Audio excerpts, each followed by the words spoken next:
Did you know that Rush's moving pictures almost didn't happen? That's going to be one of the things I talk about in this video. So if you didn't know, this is probably my favorite Rush album. It was the first Rush album I ever listened to and has always been maybe my favorite. That's what we're going to talk about today. I'm going to talk about everything from the history leading up to the album, its concept, inspiration, recording process, all that good stuff. But before we do that, we're going to take a look at my vinyl record. I like to film this part separately so we can see everything up close, see everything that's going on. Let's do that first. After that, we'll get to the story. Let's take a look at the album cover.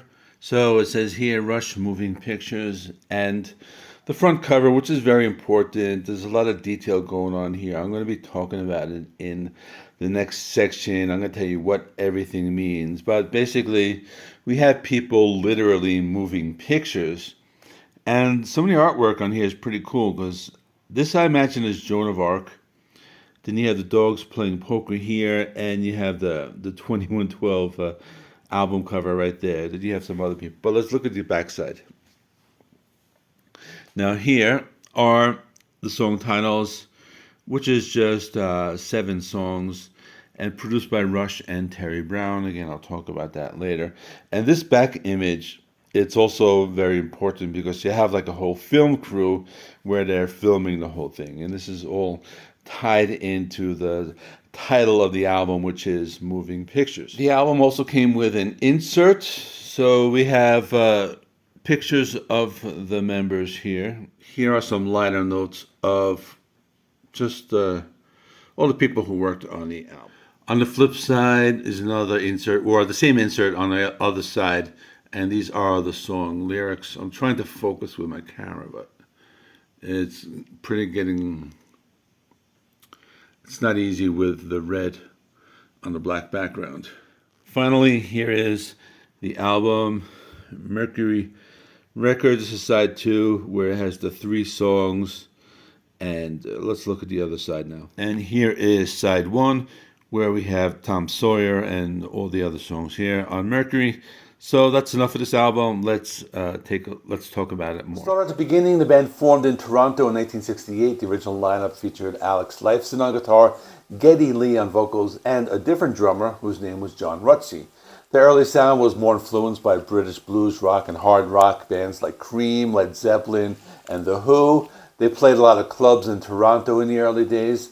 The first album was their self-titled debut, which was more of a hard rock album, and it had a standout track called Working Man, which is a really good song. Afterwards, John Rutsey left the band and Neil Peart joined. That's when we got the classic lineup of the band, which gave us their progressive rock period. Included albums like Fly By Night, Caress of Steel, 2112, and A Farewell to Kings. But by 1980, they started to change their sound a little bit. They released Permanent Waves. The songs got shorter, they were more concise, they had a radio hit with The Spirit of Radio, and they were moving into the mainstream, but they didn't lose their progressive rock identity. So this brings us to the album in question, Moving Pictures. This is often seen as their commercial breakthrough. It's their most iconic album. It has great songs like Tom Sawyer, Limelight, Red Barchetta. These songs had the best of both worlds because they were technical and progressive, but at the same time, a little more lightly structured, a little more radio-friendly, and they found a really good balance on this. The album represents a pivotal moment in their career. It wasn't just their commercial success. It was more about how they refined their conceptual and artistic approach. It was a transition because the earlier album had these long, multiple-part suites that were about science fiction and fantasy, but Moving Pictures was more grounded in reality. It was real, it was relatable, it explored themes that were more relevant to modern life. Let's look at the album's title. It's called a triple entendre. First of all, it represents physical movement, which is the literal depiction created by artist Hugh Syme, people carrying paintings. Then it was the emotional impact as people were moved to tears as the pictures were passing by. You can see those people over here. And finally, on the back cover, you see people making a motion picture or a moving picture or motion picture, basically of the entire scene. So those are like the 3 different meanings. Then there are the songs. So let's take, for example, the big hit from the album Tom Sawyer. This one explores individualism and nonconformity. It's about a modern-day warrior. He navigates the complexities of the world on his own terms. The lyrics were written by Peart and the Canadian lyricist and poet Pi Dubois. The main character in the song is always hopeful yet discontent. It's a reflection of idealism in the face of societal pressures. Then the music, not only is the song easy to listen to, but it's pretty technical and shows they're willing to expand their sound as they use synthesizers on the track. And this is something they will be doing a lot more throughout the rest of the 80s. There is the track Red Barchetta. This was inspired by the short story by Richard S. Foster called A Nice Morning Drive. The song is a futuristic tale set in a dystopian society where classic cars are outlawed. The song is a depiction of rebellion, freedom, and the passion for technology and speed. The air cars chasing the protagonist's vintage Barchetta highlight the tension between progress and individual liberty. The instrumental track is named after the airport code for the Toronto Pearson International Airport. This one really showcases the band's virtuosity and tight musicianship. Then there's the track Vital Signs. The song directly addresses the complexities of modern communication and the human interface and interchange. It touches on themes of information overload, misinformation, and like they say in the song, signals get crossed. It's also a reflection of how technology influences our perceptions and interactions. Other songs which reflect a human condition. Take, for example, the track Limelight. This is a deeply personal song for Peart. The song directly addresses the pressures and isolation of fame. It explores the alienation that can come with being a public figure. There's one line in the song which says, "I can't pretend a stranger is a long-awaited friend." This shows how hard it is for famous people to find genuine connection. The song is a reflection on the artist's relationship with their audience and the toll that life in the public eye can take. Then there's a song, The Camera Eye. This is one of the longer tracks. It has a sound closer to some of the older material from the 70s. The song shows the contrast between two major cities, which are New York and London. The song is about urban life, culture, and history.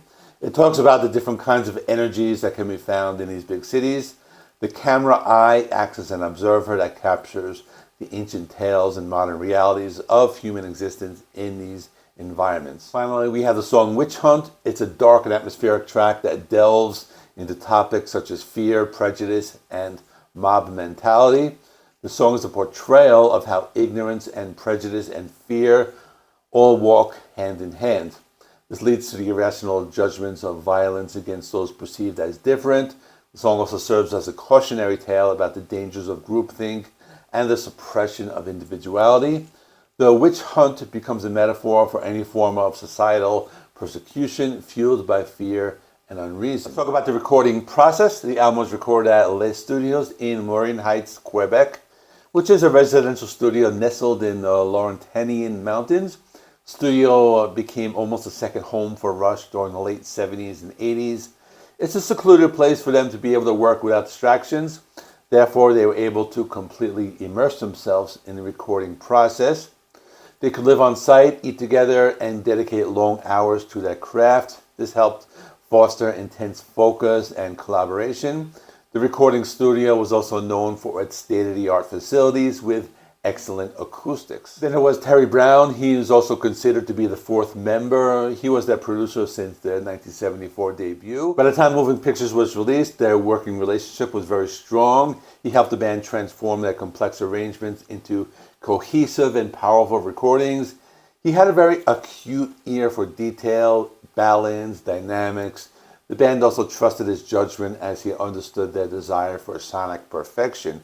In the end, they were able to create this rich, multi-layered sound, which included meticulously recorded individual tracks. Finally, in the beginning of the video, I mentioned that the album almost didn't happen, but I didn't mean it in the sense of the band nearly breaking up or experiencing a severe creative block. I'm talking about the album's existence as a studio album, as it was a last-minute decision because the band had plans of doing a live album after Permanent Waves.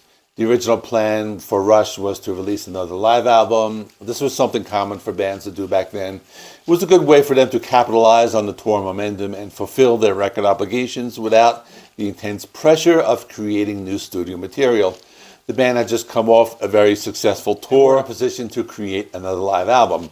However, the band had a sudden change of heart. They decided to use their creative momentum on creating a new studio album. So this was how Moving Pictures came to be. According to Alex Lifeson, this decision was the most important decision of their careers. It allowed them to capture their ideas in the heat of the moment. No pun intended, even though that's a different band. In conclusion, while Moving Pictures wasn't born out of a struggle to create, it was born out of an unexpected pivot from a pre-planned course of action. This spontaneous shift allowed Rush to channel their creative energy directly into new material. As a result, it became their most commercially successful and arguably most beloved album. If you want to hear more about progressive rock, check out the video I did on the band Yes and their box set. In the meantime, thanks for watching. Please subscribe if you have not already. Give this video a thumbs up. I do content related to physical media on this channel, and I will see you in the next one.